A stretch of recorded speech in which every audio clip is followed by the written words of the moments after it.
What's up guys, it's Scarlett and I have a really cool magical alchemy video that I want to share with you guys.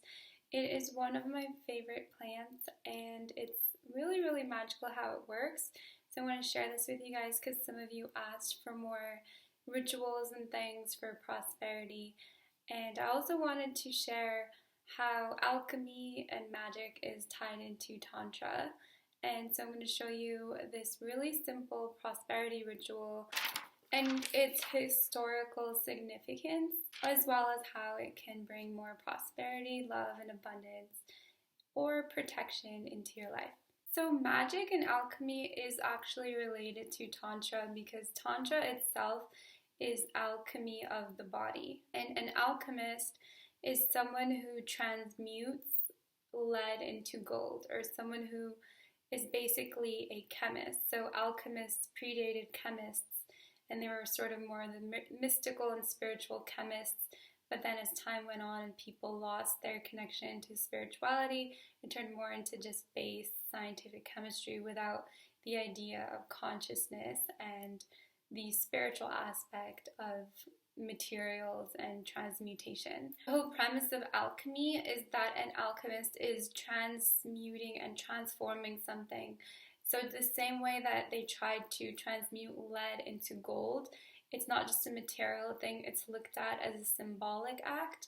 And in Tantra, what we do is we transmute our lower or our darker emotions and energies into our higher selves. So a lot of what I talk about with like sex transmutation, that's taking the more base kind of animalistic energies and transmuting it into more divine qualities and into more higher spiritual aims.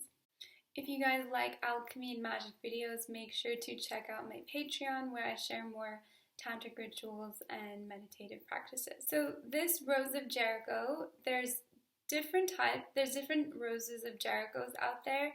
And I want to make sure that you guys know there's a real rose of Jericho and there's fake rose of Jericho. So the real rose of Jericho is called Anastatica hirochuntica, and it grows in the Middle Eastern regions like Egypt, Iran, Iraq, Syria, Jordan, and it grows in desert climate, and it has like these branchy sort of look to it, and it looks kind of like a tumbleweed curled up.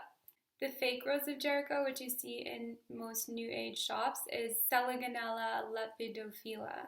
This is grown more, I believe, in South American climates, and it's not the actual rose of Jericho. So what's really magical about the rose of Jericho is that it's actually tied to a biblical story, to Jesus and Mary, and to the resurrection. And this plant is really fascinating because it comes completely crumpled up into this little fist-like shape, and it looks seemingly dead. I mean, it's practically dead, and it can stay like that for up to 20 years.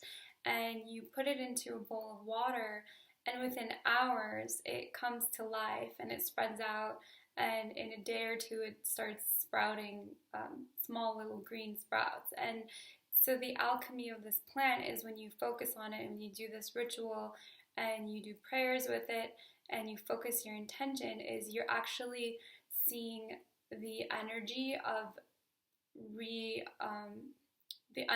rebirth and resurrection.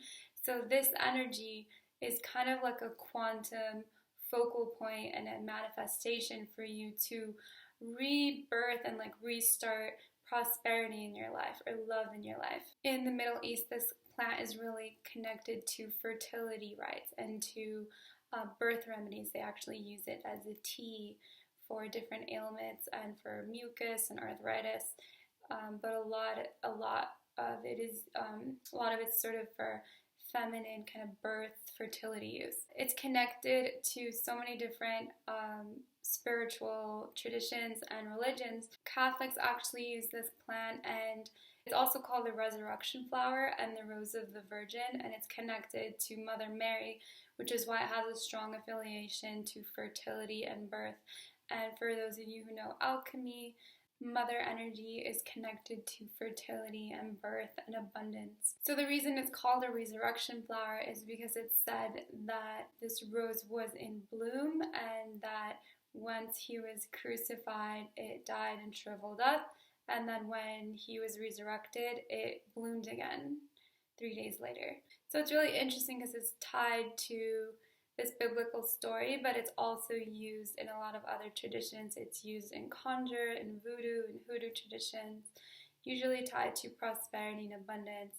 And there's one use for it in Arabic tradition where it's called Café, and it's kind of like protection against the evil eye, because they see it more as a palm when it's spread out, like it looks like a hand, and that hand is like representing protection against the evil eye. So basically it's very easy. You just need to get a hold of the correct rose of Jericho to cultivate, and you just put it into a bowl of water in indirect sunlight, and eventually when it grows roots you can transplant it into a pot with soil and it can be even more nourished and grow even bigger. The rose has a very magical spirit of its own. It has this vivacious life to it, and like anyone who does gardening will tell you, you can kind of feel that the spirit of the plant, and it's important to cultivate it with love and with intention, and it's really magical, the shifts that you will see energetically when you see this plant resurrect, and how it mirrors different aspects of your own life resurrecting and coming back to life again. So when you first get it, it's really curled up, kind of as you see here, but this is a little bit expanded. And then as you leave it in water, it begins to sprout and looks more like this. And it's just really, really fascinating how this seemingly dead shrub bush just comes to life. And that really just represents the energy that you use to bring things seemingly dead back to life. And so it's really good for bringing prosperity, love, abundance, and it's just a really magical plant.